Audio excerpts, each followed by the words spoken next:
Everyone, আসসালামু আলাইকুম। Welcome to আর আই রুবিস কুকিং। সো আমি আজকে রান্না করছি বিরিয়ানি রেসিপি, দেখাবো আপনাদেরকে। সো এটা আমার আম্মুর চ্যানেল। আমার আম্মু একটু নার্ভাস প্লাস একটু লজ্জা পাচ্ছে, সেই কারণে কিছু বলছে না। সো আমি এখানে প্রথমে দিয়ে দিচ্ছি তেলটা আপনারা আপনাদের পরিমাণ মতন দিবেন। আমি তারপরে দিয়ে দিচ্ছি ঘি। আমি যেহেতু আমার ফুল ফ্যামিলির জন্য বানাচ্ছি, সেই কারণে আমি একটু পরিমাণে বেশি বেশি করে দিচ্ছি সব কিছুই। সো আপনারা আপনাদের পরিমাণ মতো আপনাদের পরিবারের সদস্য অনুযায়ী মানে রান্না করবেন, দিবেন পরিমাণ মতো। এগুলা একটু মানে ঘিগুলো একটু ঘুরে যাওয়ার জন্য অপেক্ষা করব, মানে ঘুরে গেলে তারপরে আমরা অন্যান্য যেগুলো জিনিস লাগবে সেগুলো দিব। তো দেখতেই পাচ্ছেন ঘি আস্তে আস্তে ঘুরে যাচ্ছে, আর তেলটা একটু গরম হয়ে আসুক। তো দেখতেই পাচ্ছেন। সো এটা আমার চ্যানেল না, এটা আমার আম্মুর চ্যানেল। সো আমিই দিচ্ছি ভয়েস, কারণ আমি একটু নার্ভাস, সেই কারণে অনেক ভুল ত্রুটি হবে, সেগুলো একটু ক্ষমা দৃষ্টিতে দেখবেন।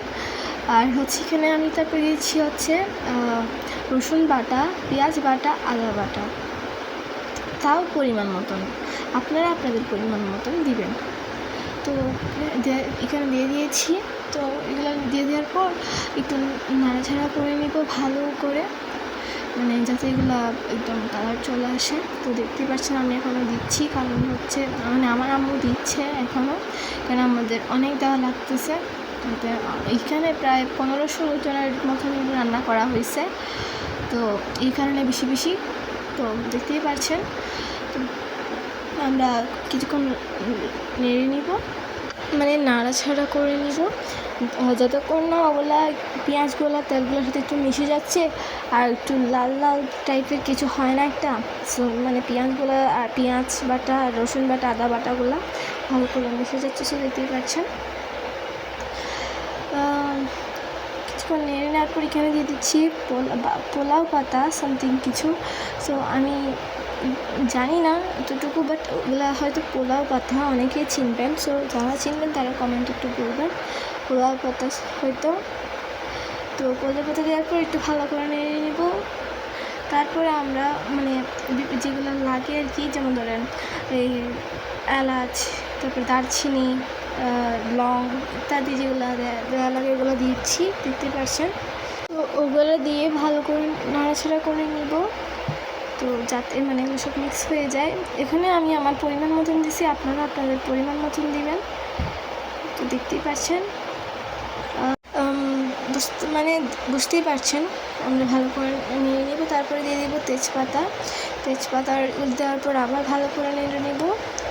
তারপরে মানে একদম কী বলবো, একদম মিক্স করে ফেলবো একসাথে, যাতে ভালো করে হয়ে যায়। তারপরে মরিচ, আলু বড়া, তারপরে হচ্ছে মানে মরিচ আর আলু বড়া, আলু কুচে আগে থেকে আমি এগুলো প্রস্তুত করে রেখেছি, আর আলুগুলো পরে দিব, এগুলো এখন না। সো এরপর আমি আমার অ্যালোভেরাটা আপনাদের অপশনাল, আলু বড়াটা দিতেও পারবেন, নাও দিতে পারবেন, এটা আপনাদের অপশনাল। মানে আলু বড়া দিলে একটা মজা হয় বা স্বাদ হয় আর কি। তারপরে মরিচ, আমি এখানে মরিচ দিয়েছি প্রায় 12-13টা তো হবে। আলু বড়াও সেম 12-13টা হবে আমার পরিমাণ মতো, আপনারা আপনাদের পরিমাণ মতো দিবেন। যেহেতু আমাদের ফ্যামিলি একটু ঝাল খেতে পছন্দ করে, সেই অনুযায়ী আমি রান্না করছি। আমি না, আমার আম্মু রান্না করছে আর কি, যেটাই বললাম। তো এখানে তারপরে আমরা এরপর মানে মশলা কী বলে, মানে প্রথমে কী বলে ওটাকে লবণ দিয়ে দিব, মানে তাও পরিমাণ মতন। এত যদি কম মানে আপনাদের ফ্যামিলিতে যদি কম মেম্বার থাকে তাহলে আপনারা কম দিবেন, আপনাদের পরিমাণ মতন যেভাবে রান্না করেন। এরপর দিয়ে দিব হলুদ। এরপর মানে হলুদ আমি এখানে প্রায় 3-4 চামচ মতন দিয়েছি হলুদ, হয়তো তার চেয়েও বেশি দিয়েছি, বাট আপনারা আপনাদের মতন দেবেন। এরপর দিয়ে দিয়েছি মরিচ।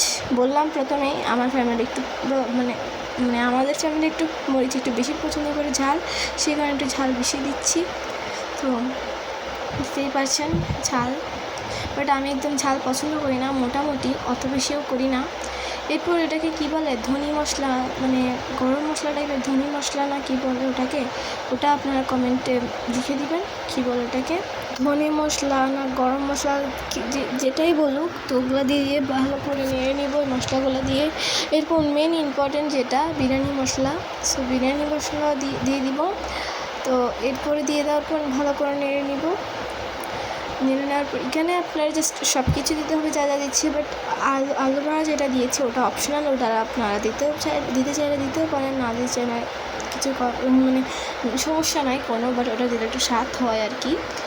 তো দেখতে পাচ্ছেন মানে যত ভালো করে নেড়ে যতক্ষণ একটার সাথে একটা মিক্স হয়ে যাচ্ছে, মানে যদি মিক্স না হয় একটু স্বাদ কিন্তু মজাই আসবে না। তো ভালো করে যাতে ওগুলো মানে তেল, তারপর আলু বড়া, মরিচ এগুলো একটার সাথে একটা যাতে স্বাদ হয়ে যায়। এরপর দিয়ে দিব মাংস। এখানে আমি আজকে গরুর মাংসটা রান্না করবো হচ্ছে, মানে বিরিয়ানি রান্না করবো হচ্ছে গরুর মাংস দিয়ে। তো গরুর মাংস দিয়ে দেওয়ার পর আলুও দিব। আপনারা চাইলে মুরগির মাংস দিতে পারবেন, এখানে কিছু করার মানে যেটা ইচ্ছে সেটা দিবেন। গরুর মাংস দিতে পারেন, মুরগির মাংস দিতে পারেন। এখানে আমি তারপরে দিয়ে দিচ্ছি আলু গরুর মাংস দিয়ে দেওয়ার পর মিক্স করে নিব। সেমভাবে আপনারা মুরগির মাংস দিয়েও রান্না করতে পারেন। এরপর দেখতেই পাচ্ছেন সবগুলো ভালো করে নিয়ে নিব, তারপর একটু করে ঢাকনা দিয়ে ওয়েট করব। তো প্রায় কম হলেও প্রায় 10-12 মিনিট পর এসে গেছি, 10-12 মিনিট পর। বাট মাঝখানে একটু করে নেড়ে নিব, নাড়াচাড়া করে নিব। তো ভালো করে নিয়ে নিচ্ছি।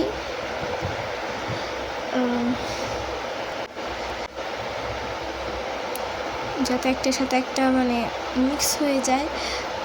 তারপরে আবার ঢাকনা দিয়ে দিব, আবার 5-10 মিনিট, মানে আমরা যেটা বলছিলাম প্রথমে 10-12 মিনিট পর আসছি, ওখানে আমি 5 মিনিট পর আবার এভাবে নেড়ে দিয়েছিলাম। তো আবার নাড়বো, আবার করবো, এরকম কম হলো 3-4 বার করবেন যাতে ওটা ভালো করে মিক্স হয়।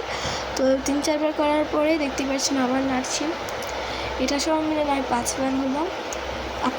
আপনাদের মতন আমরা জাস্ট জয়েন একটার সাথে একটা যাতে হয় সেই কারণে নাড়ছি, আপনারা আরও কম নাড়তে পারেন। এরপর আমি চাল অ্যাড করে দিব, যে চাল দিয়ে আমরা রান্না করব। চালটা হচ্ছে সিদ্ধ চাল, যেটাকে বাঙালি বলে আর কি সিদ্ধ চাল। তো সিদ্ধ চাল অ্যাড করে দিব। চাল অ্যাড করে দেওয়ার পর ভালো করে নেড়ে নিব, মানে একদম ভালোভাবে চালগুলো যাতে একদম ইয়ার সাথে মরিচ আর মাংস, আলু এগুলোর সাথে একদম মিক্স হয়ে যায় মতো একদম ভালোভাবে নেড়ে নেব। দেখতেই পাচ্ছেন মানে একদম ভিতরে চালগুলো ঢুকাই দিব, যাতে মানে কোথাও যাতে কম পড়ে না যায়। দেখতে কিন্তু অনেক সুন্দর লাগছে, আর স্মেলটা কিন্তু অনেক সুন্দর। মানে বাস্তবে আমি তো মানে ভিডিও করছিলাম, তো মানে থেকে বুঝছি অনেক সুন্দর স্মেল আসছিল, দেখেই বোঝা যাচ্ছিল যে অনেক মজা হবে। তো ভালো করে নিয়ে নিব। এরপর আমরা গরম পানি সিদ্ধ করে গরম করে এখানে রেখে দিব। আমি আগে থেকেই গরম পানি সিদ্ধ করে রেখেছিলাম, তো ওগুলো এখানে ঢেলে দিব। এখানে 1 লিটার মতন পানি রয়েছে, হয়তো 1 লিটার মতন। তো আমি আবার বলছি আপনারা আপনাদের পরিমাণ মতন দিবেন। তো 1 লিটার পানিগুলো ফুল ঢেলে দিব আস্তে আস্তে করে। এরপর হচ্ছে যে ঢাকনা দিয়ে দিব। এরপর দেখতে পাচ্ছেন কীভাবে সিদ্ধ হচ্ছে। এরপর আবার মাঝখানে নেড়ে নিব মানে ঢাকনা করলে এরকম আবার ওখানের মতো 5-6 বার না করলেও 3-4 বার করলে হবে। তো আমাদের বিরিয়ানি দেখতে পাচ্ছেন প্রায় হয়ে আসছে। এখানে আপনারা 20 থেকে 25 মিনিট রাখতে হবে, বা আধা ঘন্টা ধরে নেন 30 মিনিট রাখতে হবে। তো বিরিয়ানি প্রায় হয়ে গিয়েছে।